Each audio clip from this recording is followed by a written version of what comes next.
हो गया स्टार्ट। ठीक है, अब शांत हो जाओ। हम बात करते हैं कम्युनिकेशन एरर। ठीक है,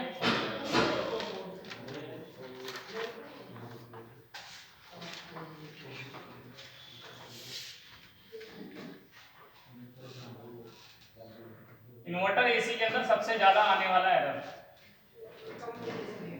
कम्युनिकेशन एरर, जिसमें जब मशीन नई होती है तो जल्दी रिजॉल्व हो जाता है, जब मशीन पुरानी हो जाती है तो वो रिजॉल्व होने में थोड़ा सा दिक्कत होती है। 1 साल चलने के बाद, 2 साल चलने के बाद उसमें एरर डायग्नोस नहीं हो पाता, तो हिट एंड ट्रायल होता है।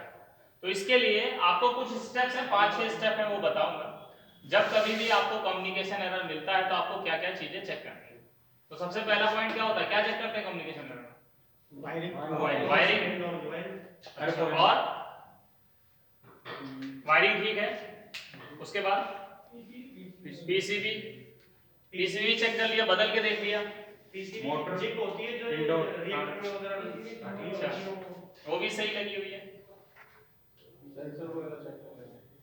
तो कम्युनिकेशन से सेंसर का कोई आता है रिलेशन? अगर सेंसर खराब होगा तो क्या कम्युनिकेशन आएगा? कनेक्टर में निकला होगा तो चलो सबसे पहले पॉइंट लिखो आप। सबसे पहला पॉइंट होता है जो हमें चेक करना होता है, वो है सीपीयू कोड। सीपीयू को सबसे पहला पॉइंट। अब ये सीपीयू कोड क्या होता है? सीपीयू कोड का फुल फॉर्म होता है कंप्लीट बिल्ट यूनिट। क्या होता है? कंप्लीट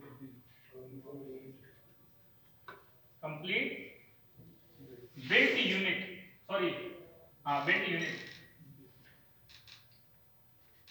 इसका मतलब होता है कि जो इंडोर और आउटडोर में जो प्रोग्रामिंग करी गई है वो सेम है या लैंग्वेज सेम है। अगर ये लैंग्वेज मैच नहीं करेगी तो मशीन में एरर आएगा। कभी कभी क्या होता है कि डीलर काउंटर से 1.5 टन की मशीन है, 1.5 टन का ये आउटडोर है, 1.5 टन की इंडोर है, बट मॉडल नंबर सेम है। मॉडल नंबर सेम है, सिर्फ फर्क इस बात का है कोड अलग अलग है, और वो मशीन चल जाती है कुछ दिन के लिए, और 6 महीने बाद पता चलता है कि मशीन में कम्युनिकेशन एरर आया, और टेक्नीशियन जाके देखता है तो सीपीयू कोड मिसमैच है। अब सवाल आता है कि पहले क्यों चल गई, अभी क्यों एरर आ रहा है? तो जब तक उसको उसकी भाषा समझ में आ रही थी तब तक चल रही थी, और जैसे ही भाषा समझ में आनी बंद हो गई एरर आ गया। Memory loss. ठीक है, तो जब कभी भी किसी भी नई मशीन में आप जाते हो और अगर उसमें एरर कोड आ रहा है तो सीपीयू कोड चेक करेंगे कम्युनिकेशन एरर में। ये सीपीयू कोड स्टार्ट होता है 450 से, आगे कोई भी डिजिट हो सकता है 1 2 3 4।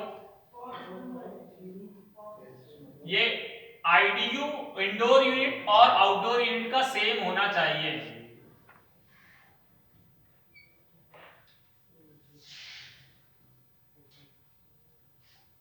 इंडोर यूनिट और आउटडोर यूनिट का सेम होना चाहिए।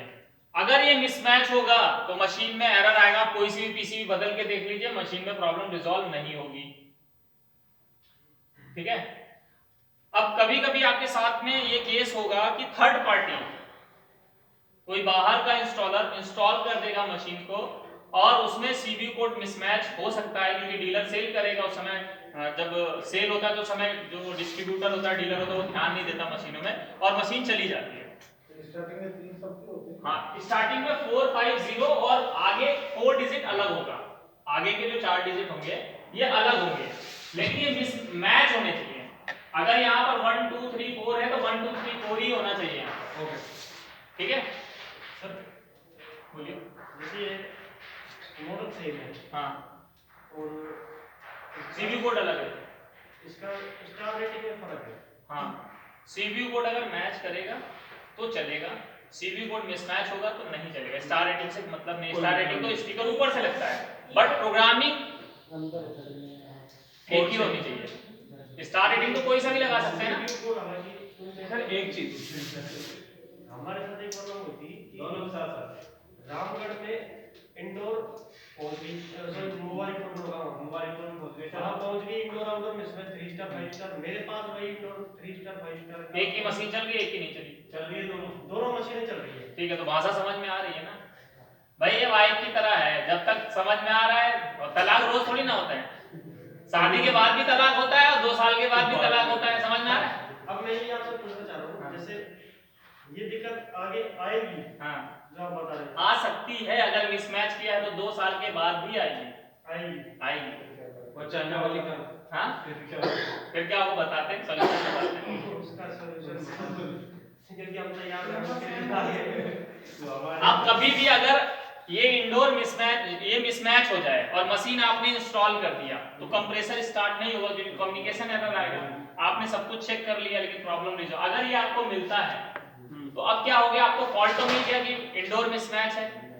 अब इंडोर मिसमैच होने की वजह से गैस आपने खोल दिया है, अब जब तक आउटडोर रन नहीं होगा तब तक आप उसको रिस्टोर नहीं कर सकते, पंप डाउन नहीं कर सकते।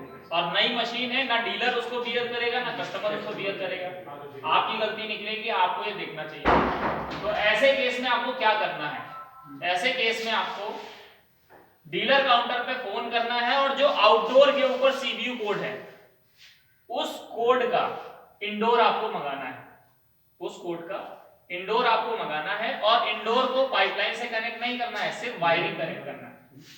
सिर्फ क्या करना है, वायरिंग कनेक्ट करना है। वायरिंग कनेक्ट करके मशीन को चालू करेंगे और गैस को पंप डाउन करेंगे और मशीन को अलग कर लेंगे। और जब अलग कर लेंगे, अब कस्टमर का डिसीजन है कि वो कौन सा लगाना चाहता है, या डीलर से आप सजेस्ट कर लेंगे कौन सी मशीन को बिल करिए आप, उसके हिसाब से आपको लगाना है। अब आता है आपका सवाल कि अगर ऐसा हो गया तो जिस मॉडल सीबीयू कोड के हिसाब से आपने आउटडोर लगाया हुआ है उसी के हिसाब से इंडोर की पीसीबी होनी चाहिए, तभी चलेगा, अदरवाइज नहीं चलेगा। ठीक है सर, जैसे ये 2 साल बाद जब तलाक हो, हाँ, और सर कई बार स्टिकर उसका आउटडोर पे से हट जाता है और 2 साल बाद प्रॉब्लम आई वो, फिर कैसे करें उसको? तो आउटडोर की पीसीबी के ऊपर एक स्टिकर लगा होता है, हाँ, लगा होगा। उसके ऊपर उसका चेकसम लगा होता है, हाँ, सीबीयू लिखा होता है। सेम इंडोर के पीसीबी में भी एक स्टिकर लगा होता है, उस पे भी चेकसम लगा होता है, उसी के हिसाब से मैच करना होता है।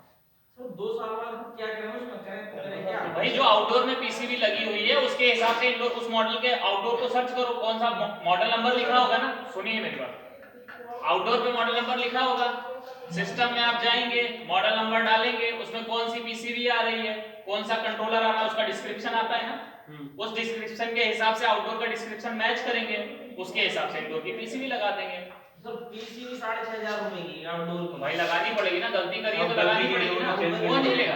गलती जैसे इसने कर दी भाई साहब ने, हाँ। तो कंपनी के बंदा उसके बाद में जाएगा, वो प्रॉब्लम सॉल्व ना होगी। भाई कितने साल की वारंटी वाली है, WTA होगी ना 5 साल के अंदर, तो मतलब सर 1 साल वारंटी में थी, जैसे आज से तो 5 साल की वारंटी हुई तो कंपनी भी कर लेगी, 1 साल से ऊपर होगी तो कस्टमर को बोलो करने के लिए कि पीसीबी गई हुई है, खराब है, पीसीबी बदलनी पड़ेगी। सर ये तो जो बाहर का था दूसरा कस्टमर, उसको हमने ये चीज समझाई कि वो तैयार नहीं था कि नहीं मैंने तो कर दिया, तेरे को इंडोर और आउटडोर मिसमैच है, हम्म। अब इसको चेंज करवा ले, बाद में तो वारंटी नहीं मिलेगी या फिर तो वो कस्टमर कहता है कि मेरे घर में अगर घुस गया तो मारूंगा, मतलब अगर मेरे घर में ऐसी को हाथ लगा दिया घुस गया तो मारूंगा, तो पकड़ के भाई तो मिसमैच किसने किया ये बताओ? डीलर ने, डीलर ने किया ना, तो आपको डीलर की कॉल है, डीलर मैनेज करेगा उसको। डीलर से चलो हमारी बात हो गई, हम तो हमारा काम था सब करना, वो एक अलग मैटर हो गया, दूसरे किसी के पास चलेगी, अब उसके पास भी लगा हुआ है और इधर भी लगा हुआ है, दोनों कस्टमर को हम जानते हैं। मेरी बात समझो, एक के पास गलती हो गई ना, वो इंडोर आप डीलर के वहां पहुंचवा देते, उसके जो सीबीयू कोड के हिसाब से थी वो इंडोर मंगवा लेते डीलर के वहां से, कस्टमर के वहां से मत चेंज कराते, वो अब दोनों को फंसा दिया आपने, दोनों के लिए अब प्रॉब्लम होगी ना। जब प्रॉब्लम आएगी तो हो सकता है एक बार इसके वहां एक बार इसके वहां आएगी भी जरूर, अब आप अब वो बात के लिए पूछ रहा हूँ कि मैं बात के लिए बताया तो जो इंडोर आउटडोर में पीसीबी लगी हुई है, ओनली पीसीबी चेंज होगी, पीसीबी तो है, कम्युनिकेशन और कुछ नहीं है, बस सिर्फ पीसीबी चेंज करनी पड़ेगी। या इंडोर कर दो या आउटडोर कर दो, एक चीज करनी पड़ेगी भाई दोनों का चेकसम मैच करा देना, मशीन चालू हो जाएगी। इसी कंपनी, ठीक है, तो सबसे पहला पॉइंट सीबी कोड ये इंस्टॉल करते समय आपको ध्यान रखना है। Yes sir. ठीक है, दूसरा पॉइंट वायरिंग, वायरिंग किस तरीके से होती है, हम इंडोर से लेके आउटडोर तक वायरिंग करते हैं।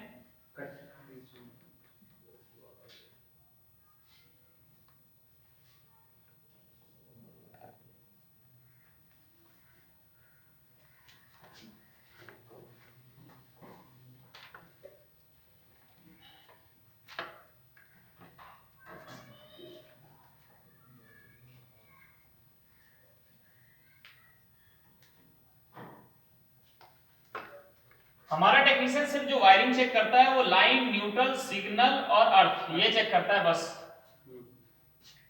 एंड टू एंड चेक नहीं करता। कभी कभी इंडोर पीसीबी के अंदर भी ड्राई होता है और या फिर थिम्बल निकला हुआ होता है, ठीक है, तो इसकी वजह से भी दिक्कत आता है। तो हमें जो चेक करना है वो सबसे पहले इंडोर पीसीबी से उसके कनेक्टर तक चेक करना है। ये एक सही तरीका है वायरिंग का कि सब कुछ एंड टू एंड कनेक्ट होना चाहिए। पहले कई एसी लगाए थे सर इन्वर्टर, उनके अंदर ट्रांसफार्मर के सिंबल निकले हुए हैं, रिएक्टर एसी 2017 ऑन करते ऑन ही नहीं होता, पूरा यूनिट खोल के उसका वो सिंबल लगाते आते हैं, वो अगले पॉइंट में आएगा। अभी अगर किसी टेक्नीशियन ने गलती से सिग्नल में अगर इसको मिसमैच कर दिया, यानी अगर मैं बात करूं ये सिग्नल को डाल दिया लाइन में और लाइन को डाल दिया सिग्नल में, तो पीसीबी शॉर्ट हो सकती है, शॉर्ट हो जाएगी पीसीबी आउटडोर, ठीक है। तो ऐसा नहीं करना है, ये ध्यान रखना है, ठीक है। जब भी कनेक्शन करते हैं तो इसीलिए आउटडोर के ऊपर एक स्टिकर लगा होता है कनेक्शन का, ठीक है। करके देख लेना, पता चल तो जाए। सही पोजीशन में होना चाहिए, ये अगर मिसमैच होगा तो दिक्कत आएगी। अब आता है ये तो नहीं, अब कभी कभी क्या होता है आप वायरिंग को एक्सटेंड करते हैं, पाइपलाइन को एक्सटेंड करते हैं, 3 मीटर से अगर ऊपर है तो आपको एक्सटेंड करने की जरूरत होती है। तो कोशिश करो कि जब एक्सटेंड कर रहे हो तो वायर जो डाल रहे हो उसमें कोई ज्वाइंट न डाले, पूरा वायर एक साथ डालें, कोशिश ऐसी होनी चाहिए। बट कभी कभी कस्टमर नहीं बोलता कि ये तो 3 मीटर आया हुआ है, ये तो काम करो और ये तो काम में ले लेंगे। अब टेक्नीशियन क्या करता है, वो ज्वाइंट मारता है। कैसा ज्वाइंट, जैसा देखो ये देखो लगा हुआ यहाँ है पे किया हुआ है इस तरीके का। अभी तो इंडोर के अंदर है, लेकिन अगर ये आउटडोर बाहर की तरफ होगा तो इस पे हवा पानी सब कुछ पड़ेगा। और कार्बन की एक खासियत होती है, जब वो हवा के साथ मिलता है तो उसके साथ ऑक्सीडेशन होता है और इसका कांटेक्ट लूज हो जाएगा। अब जब कांटेक्ट लूज होगा तो इंडोर से आउटडोर के लिए जो सप्लाई जाती है, जो डीसी वोल्टेज जा रही है, वहां से निकल रही है 24 वोल्ट, यहां पहुंच रही है 4 वोल्ट, तो कम्युनिकेशन नहीं हो पाएगा, मशीन में एरर आएगा। आप चेक करोगे, आपको क्वांटिटी बताएगा, आपको दिखेगा वायरिंग ओके है। बहुत सारे केसेस में ऐसा हुआ, इंडोर बदल दिया आउटडोर बदल दिया, उसका जब वायरिंग बदला तब मशीन चालू हुई, होता है ऐसा।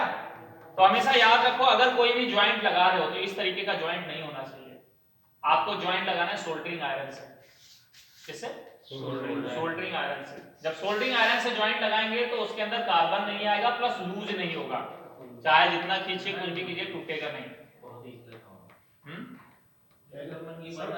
जितने भी एसी लगेंगे ना, अगर पाइप 10 फीट लग रहा है तो उसमें वायर का जॉइंट आएगा ही आएगा। तो मैंने क्या बताया आपको, कोशिश ये करो कि इंडोर से आउटडोर के बीच में जो वायरिंग डाल रहे हैं उसमें ज्वाइंट ना हो। कस्टमर को पहले मेरी बात समझिए, कस्टमर को समझाइए कि अभी तो एसी चल जाएगा, लेकिन कुछ टाइम के बाद जब इसके अंदर कोरेजन आएगा तो मशीन में प्रॉब्लम आ सकती है। तो उस प्रॉब्लम से बचने के लिए आप पूरा कंप्लीट वायरिंग डालिए। अगर कस्टमर नहीं मानता है और आपको बोलता है नहीं जी इसमें आप ज्वाइंट लगा दो, कोई नहीं मैं देख लूंगा, तो उस केस में आप कोशिश कीजिए कि उसमें आप सोल्डरिंग आयरन से ज्वाइंट लगाइए, जिससे कि आगे चल के समस्या ना आए। लेकिन हम अपना काम बढ़ाना नहीं चाहते ना, क्या करें, क्यों लगाएं जी ज्वाइंट। आधे घंटा और जैसे पहले बोलते थे ना, जो बिना इन्वर्टर के आते थे, गंदी नाली या गंदी हुई जगह, तो वहां सेम इन्वर्टर। हाँ, ऑक्सीडेशन तो हो गई। अगर कहीं पर नाला है, कहीं ड्रेनेज है, तो वहां पर गैसेस जनरेट होती है, वो जहां पर भी क्या कॉपर होगा वहां उसका इंपैक्ट छोड़ेगी, वो हर जगह अवेलेबल है। वो है सर, इसका सॉल्यूशन क्या है? किसके लिए? उसके लिए एक पेंट आता है सर सब लिकर पेंट। लिकर पेंट क्या करता है, जो गैस की इंटेंसिटी होती है, जो कॉइल की लाइफ होती है ना, उसको बस खत्म नहीं करता है, बस बढ़ा देता है कॉइल की लाइफ को। जहां पर आपने ये मशीन इंस्टॉल करी है वहां पर अगर कोई ड्रेनेज है, कोई नाला है, और आप अगर 2 महीने 3 महीने में प्रॉब्लम आ रही है, अगर लिकर पेंट लगा दिए तो हो सकता है वो 8 महीने या 10 महीने चलेगा। सिल्वर कलर का है ना वो? नहीं, वो लिक्विड होता है, ट्रांसपेरेंट, पूरा दिखता है, पूरा लेकर पेंट। कभी कभी नई मशीन देखो तो उसमें लगा हुआ आता है, शाइनिंग रहती है ना जॉइंट्स पे, वो पूरा लिक्विड होता है। ऐसे वो बोलते हैं ना कि लिक्विड होता है जो गैस के साथ डाला जाता है। नहीं, अभी फिलहाल ऐसा कोई आइडिया नहीं कि गैस के साथ में कोई लिक्विड और डाल। सर इसी में एक प्रॉब्लम सुनी थी, अगर मशीन को प्रॉपर तरीके से वैक्यूम कर दिया तो वो लीकेज जल्दी से नहीं होगा। अगर 8410 नंबर है तो जाहिर सी बात है कि मशीन में अगर आपने वैक्यूम प्रॉपर कर दिया तो मशीन के अंदर ऑक्सीजन नहीं होगा तो हेड प्रेशर बढ़ाएगा नहीं, गैस का प्रेशर बढ़ाएगा नहीं, तो मशीन में वैसे भी लीकेज कम होगा। आपको पता है जो पहले रेडिएटर टाइप कंडेंसर या पीएफसी कॉइल जिसको हम बोलते हैं, पैरेलल फ्लो कंडेंसर जो चलते थे एल्युमिनियम के, वो क्यों फेल हुए इंडिया में? अदर कंट्रीज में चल रहे हैं, इंडिया में फेल हुए क्यों? क्योंकि हमारी जितनी भी मशीन इंस्टॉल होती थी विदाउट वैक्यूम इंस्टॉल होती थी और उसके अंदर ऑक्सीजन रहता था और ऑक्सीजन जैसे ही वो चलती थी तो जहां पर भी वीक पॉइंट होता था उसको लीकेज कर देता था। जिस मशीन में आप वैक्यूम करके गैस चार्जिंग करते थे वो अभी भी मशीनें चल रही हैं, उसमें अभी भी लीकेज नहीं हुआ है। जो विदाउट वैक्यूम इंस्टॉल हुई है वो लीकेज हो गई है सारी, है या नहीं ऐसा? क्योंकि ऑक्सीजन प्रेशर रहेगा वो कहीं ना कहीं इंपैक्ट छोड़ेगा। चलिए हम आते हैं अपने टॉपिक पे, वायरिंग। वायरिंग कभी भी ज्वाइंट लगाते हैं तो सोल्डिंग आयरन से लगाना है। अगला पॉइंट आता है रिएक्टर। आउटडोर यूनिट में कंप्रेसर के पास में रिएक्टर लगा होता है जिसको आप ट्रांसफार्मर बोलते हैं। वो ट्रांसफार्मर नहीं होता है, वो ओनली क्या होता है? रिएक्टर। वो डीसी वोल्टेज को फिल्टर करने का काम करता है, नॉइस को कैंसिल करने का काम करता है। ठीक है, तो रिएक्टर को चेक करना है आपको। रिएक्टर में कोई तार नहीं निकला हुआ होना चाहिए और बजर बजना चाहिए रिएक्टर में। ठीक है, बजर बजना चाहिए, शॉर्ट ही होना चाहिए, ओपन नहीं होना चाहिए। ओपन नहीं होना, हाँ, उसकी बात बजर बजना चाहिए, ओपन नहीं। अगर ओपन होगा तो खराब है, बजर बजना चाहिए उसमें। अच्छा कंटिन्यूटी कंटिन्यूटी, रिएक्टर में कंटिन्यूटी आनी चाहिए। उसके बाद आता है चौथा पॉइंट। चौथे पॉइंट में हम बात करें तो चौथे पॉइंट में सप्लाई वोल्टेज क्या हम चेक करेंगे? सप्लाई वोल्टेज कितनी आ रही कितनी नहीं आ रही।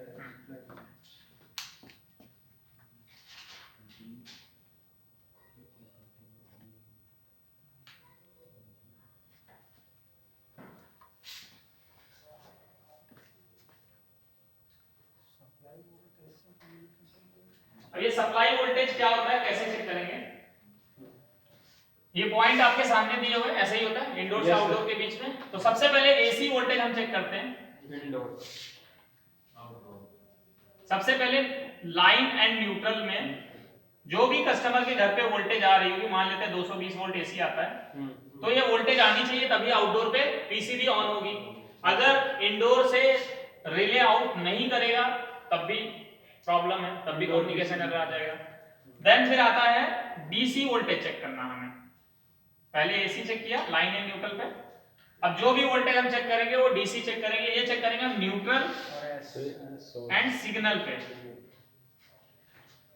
जब यहां पर चेक करोगे तो यहां पर आपको 3 सिचुएशन मिलेगी। 3 सिचुएशन के हिसाब से आपको डिसाइड करना है क्या खराब है। पहली ओके सिचुएशन, अगर आपको यहां पर वोल्टेज फ्लक्चुएट कर रही है, अप डाउन हो रही है, तीनों में तीनों में नहीं न्यूट्रल एंड सिग्नल में, डीसी में ओके। अगर ये फ्लक्चुएट हो रही है 2 4 6 -2 4 6 24 27 28 ऐसे करके हो रहा है, फ्लक्चुएट हो रहा है, तो मतलब कि ये सही है। कम्युनिकेशन हो रहा है, दोनों के बीच में बातचीत हो रही है। अगर आपको 0 वोल्ट मिलता है, यस डबल डेट। क्योंकि अभी कनेक्ट पोजीशन में हम चेक कर रहे हैं ना, मशीन कनेक्ट है, अगर 0 वोल्ट मिलता है तो यहां डाउट है दोनों पीसीबी पे। सर ये अप एंड डाउन नहीं कर रहा और एक जगह स्टेबल है तो भी डाउट है। बता रहा हूं 0 वोल्ट मिल रहा है तो या तो इंडोर पीसीबी शॉर्ट हो सकती है या आउटडोर पीसीबी शॉर्ट हो सकती है। शॉर्टिंग होने पे वोल्टेज ड्रॉप हो जाती है। डीसी के अंदर खासियत क्या होती है, वोल्टेज को ड्रॉप करता है, एसी में एंपियर बढ़ाता है, शॉर्ट वायरिंग शॉर्ट कर देगा। लेकिन डीसी के अंदर वोल्टेज ड्रॉप हो जाती है, जितनी भी वोल्टेज आ रही होगी अगर डीसी आपने पॉजिटिव निगेटिव दिया तो वोल्टेज 0 हो जाती है। ठीक है, तो जब ये वोल्टेज 0 हो गई तो अब आपको कंफर्म करना है इंडोर की पीसीबी खराब है या आउटडोर की पीसीबी खराब है। तो इसको चेक करने के लिए आपको क्या करना पड़ेगा, आप आउटडोर पे चेक करते हो इंडोर पे चेक करते हो सप्लाई? दोनों में करते हैं। चलो ठीक है, तो हम क्या करेंगे, सिग्नल का वायर हटा देंगे। ठीक है जी। फिर हम न्यूट्रल और जो हटाए गए सिग्नल पॉइंट पे चेक करेंगे। यहां पर अगर आपको फिक्स वोल्टेज मिलती है, क्या मिलती है? फिक्स, ये 24 हो सकती है, 68 हो सकती है, 102 हो सकती है, मॉडल वाइज अलग अलग होती है। डीसी मिलेगा, डीसी अगर ये फिक्स मिल रहा है तो मतलब इंडोर की पीसीबी ओके है, आउटडोर की पीसीबी का प्रॉब्लम है। तो दोबारा होगा ना सर, एक मिनट नोट कर। फिर से समझिएगा, आपने न्यूट्रल सिग्नल पे चेक किया, फ्लक्चुएट हो रहा है, दोनों में बातचीत हो रही, कम्युनिकेशन होना चाहिए। आपने चेक किया 0 वोल्ट मिल रहा है, तो इसका मतलब कोई ना कोई पीसीबी शॉर्ट है। अगर आप सिग्नल का वायर हटा देते हैं और 0 वोल्ट मिलता है तो इंडोर की पीसीबी खराब है, और अगर फिक्स वोल्टेज मिलता है, तो आउटडोर की पीसीबी खराब है। इसको हम प्रैक्टिकल लाइव करके देखेंगे अभी, ठीक है। हम एस पॉइंट में से वायर हटा दिया, हाँ, एस वायर पॉइंट से हटा दिया वायर। अब जो हटा रखा है उस वायर में पिन लगाएंगे और न्यूट्रल वाले उस पर पिन लगाएंगे। अच्छा, वायर जो हटा है उसमें लगाना है, कॉमन से दोनों को चेक करेंगे, ठीक है। डीसी पे क्या है एसी। अब ये अगर आपको मिल रहा है तो मतलब यहां से फॉल्ट मिल जाएगा पीसीबीज का। अगर ये सब ओके मिल रहा है आपको और फिर भी मशीन में कम्युनिकेशन एरर आ रहा है, तो अगला स्टेप क्या है? 5वां स्टेप है बीएलडीसी मोटर। अगर यूनिट में बीएलडीसी मोटर लगा हुआ है, क्या लगा हुआ है? BLDC motor. इसको मिटा देता हूं।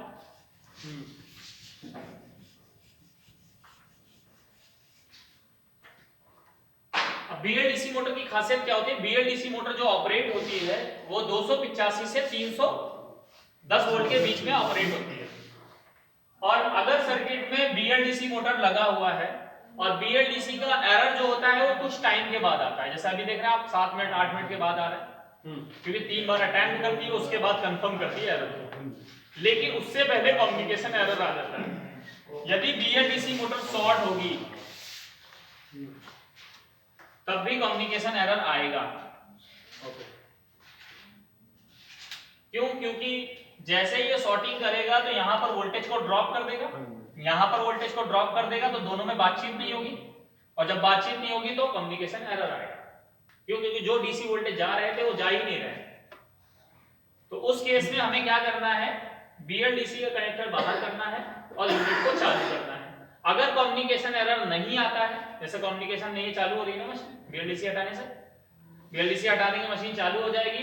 बीएलडीसी मोटर का एरर आता है तो बीएलडीसी मोटर खराब नहीं आता, तो ठीक है।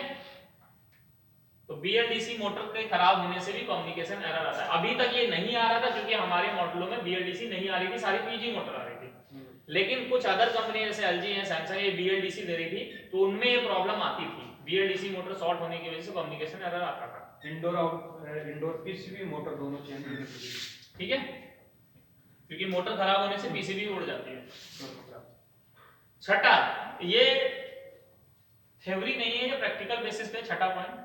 बहुत जगह पर ऐसा देखा गया है, जैसे अभी मेरे पास में एमपी में और बिहार में 2 जगह पर कुछ केसेस आए हैं जहां पर कंप्रेसर का डिस्चार्ज सेंसर माल फंक्शनिंग करता है, वहां पर भी कम्युनिकेशन एरर आ रहा है। मतलब पीसीबी को कुछ भी फीडबैक दे रहा है, गलत फीडबैक दे रहा है, ठीक है, रेजिस्टेंस ज्यादा कर दे रहा है, तो उस केस में वो क्या कर रहा है? कम्युनिकेशन उधर देने नहीं दे रहा है, ड्रॉप कर दे रहा है वोल्टेज को कम्युनिकेशन में, ठीक है। तो इस केस में भी डिस्चार्ज सेंसर आपको चेक करना है, डिस्चार्ज सेंसर बदल के देख लेंगे।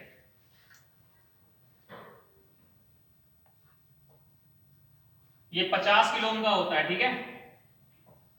25 डिग्री सेल्सियस पे अगर चेक करेंगे तो ये 50, ये 6 पॉइंट आप चेक करेंगे, इन 6 पॉइंट में से आपको कोई एक पॉइंट आपको मिल जाएगा।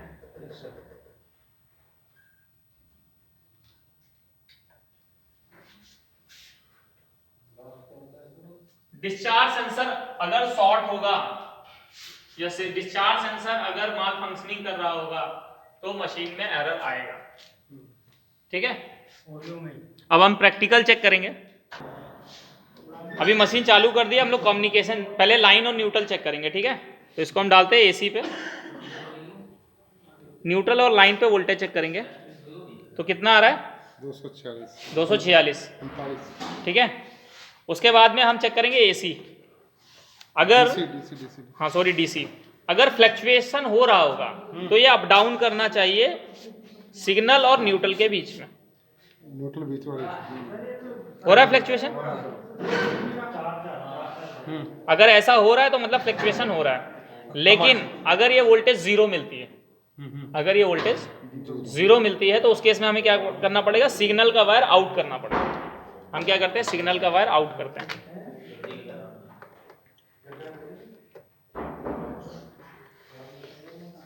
आउट कर दिया सिग्नल का वायर। अब चेक करेंगे कि इंडोर से प्रॉब्लम है या आउटडोर से प्रॉब्लम है। तो फिर हम डीसी में ही चेक करेंगे। हटा दिया इस पॉइंट, तो यहाँ कुछ फिक्स वोल्टेज आना चाहिए। आ गया? 23 पर अगर ऐसा आ रहा है तो मतलब ओके, इंडोर की पीसीबी ने सप्लाई दे दी, इंडोर की पीसीबी ओके है। अब आउटडोर के सिग्नल पे चेक करेंगे तो यहाँ पर भी कुछ ऐसा ही मिलेगा, फिक्स आ रहा है ओके, क्योंकि आउटडोर भी सिग्नल दे रहा है। ठीक है, पलट के देख लेंगे तो ये फिक्स आएगी वैल्यू कोई भी। हाँ जो भी आएगी आ रही है। अगर ऐसा मिल रहा है तो मतलब दोनों आपस में बातचीत कर रहे हैं। जिसका कम्युनिकेशन नहीं आएगा वो जीरो रहेगा। तो एक बार में पीसीबी क्लियर हो जाएगी। उसका एक मिनट सिग्नल निकाल के देखें वहां से। हाँ ये हटा दिया ना, अब सिग्नल वहां से आप हटा दो तो जीरो हो जाएगा। ऊपर वाले कैसे चेक करेंगे सर? ये तो नीचे वाले की होगी बारीकी। ये तो दोनों हो गई ना। ये चेक कर लिया हमने आउटडोर की सिग्नल, अब ये चेक कर लिया इंडोर के सिग्नल। बजाय ऊपर वाला, ठीक यहीं पे हो जाएगा। ठीक, दोनों हो गए ना। ठीक है, यहाँ से कर लो चाहे वहाँ से कर लो। ये हमने इंडोर से खोल, यही चीज हम आउटडोर से भी कर सकते हैं। दोनों वहाँ से चेक हो जाए।